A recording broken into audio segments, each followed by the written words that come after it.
I had all different types of people trying to help me.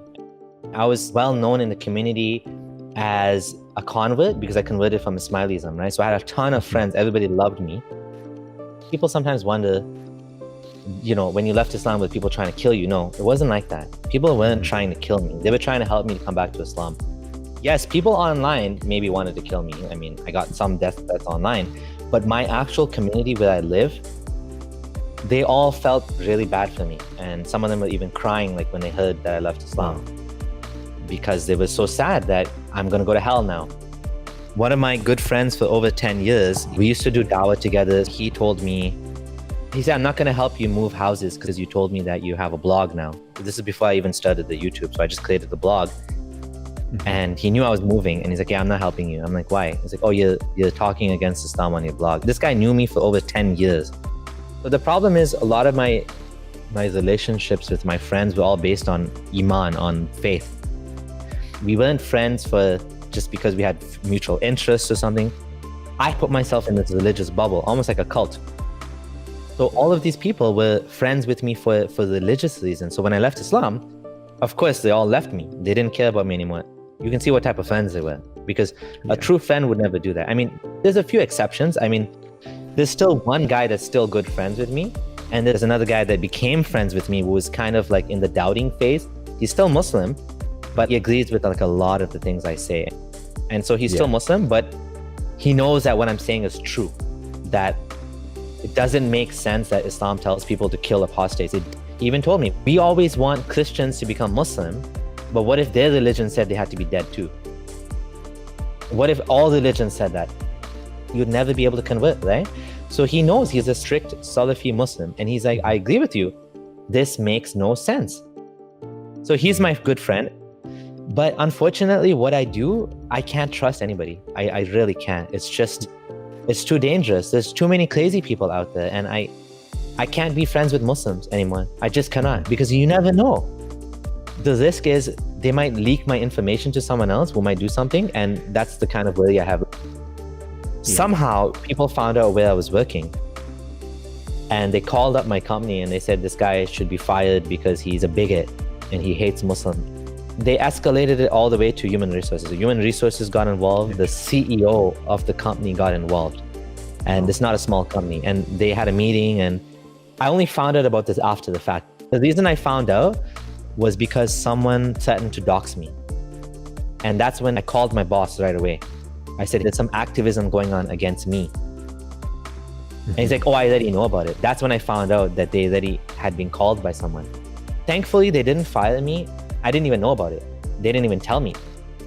When he told me, I was like, why didn't you tell me? He's like, we didn't feel the need to tell you because it's your own personal business what you're doing. And you're doing your job. You're doing a good job at work. Honestly, I got lucky. I had a good boss because I could have been fired for that. They tried to cancel me. And that's what these Muslims were trying to do. They're trying to cancel me for speaking against the religion. Even though I am the most supportive of Muslims than probably any other ex-Muslim, I go out of my way to say that we should not be bigoted against Muslims. We should respect Muslims, not respect their beliefs. We should respect them as human beings. The issue is not them being Muslim. The issue is Islamism and them trying to encroach on my rights and your rights, and to tell us we cannot be disbelievers. The Quran actually promotes that to not basically hang about with infidels, to only have believing friends, follow brothers who are Muslim. So when you are questioning and you leave Islam, you're pretty much an infidel and you're an outcast. And it also says that the punishment to those who cause corruption in the land are the ones who are basically rebelling against Allah. Because people like you, little weaklings, leave their religion and cause corruption in the land by spreading it, the capital punishment in Islamic law will be applied to you. We have no doubt. We're proud of that. We're proud of that. We're proud of that. So when you're questioning at the moment and you're doing these blogs at first, your friend, he probably wanted to be a friend with you. He probably still wanted to engage and doing things with you, but his deen, his religion, caused him to deny you as a friend because you're an infidel and you're waging war against Allah. And under Sharia law, they could actually crucify you because you are basically speaking against Islam. They would be able to kill you. This is called wala and bara. Being friends with disbelievers is not allowed, and us versus them ideology.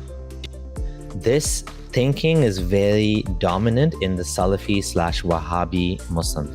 They have this sort of thinking that I cannot be friends with you, I cannot sit with you, I cannot talk to you. But the friends that are not Salafi, like the Muslims that are basically either Sufi or they follow a madhab, a school of thought, most of them, they don't think like this.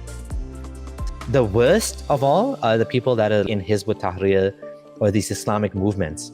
So Hizb ut-Tahrir is a group that wants to re-establish Islamic law. Rather, they want to re-establish the Islamic State. And this guy, one of the leaders here, he told me that, you're going to end up addicted to drugs, drinking alcohol, homeless, living on the streets because you left Islam. That's what he told me. And he called me to my face an enemy of Allah. So these type of people, you have to be careful of. The typical Muslim, they don't even care. They're like, yeah, I don't like you talking about my religion, and I'm just not going to be friends with you on Facebook anymore. So a lot of them stayed friends with me on Facebook, which surprised me.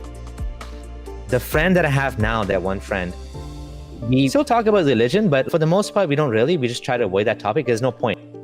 He's not Salafi, so he's willing to just be friends with me for the sake of like, okay, we know each other for many years, like over 2 decades or whatever, and he knows my family, I know his family, I know his kids, he knows my kids. And so for that reason, we're still friends. But, he's able to hold that aside. One guy, he actually told me, Abdullah, tell me your best, reasons why you're not Muslim. And I told him a bunch of things. And then he, at some point, blocked me on Facebook. And I was shocked because he was actually asking me on one hand, then he's blocking me. I guess he couldn't take it. It was too much cognitive dissonance for him to see my posts. He didn't want to have doubts, so he just blocked me, I guess. And there's different ways of dealing with it. Some of them, they want to get me fired from my job. Some of them, I think if they could, they'd probably kill me. It's such a toxic ideology that some people, if they can take it that way,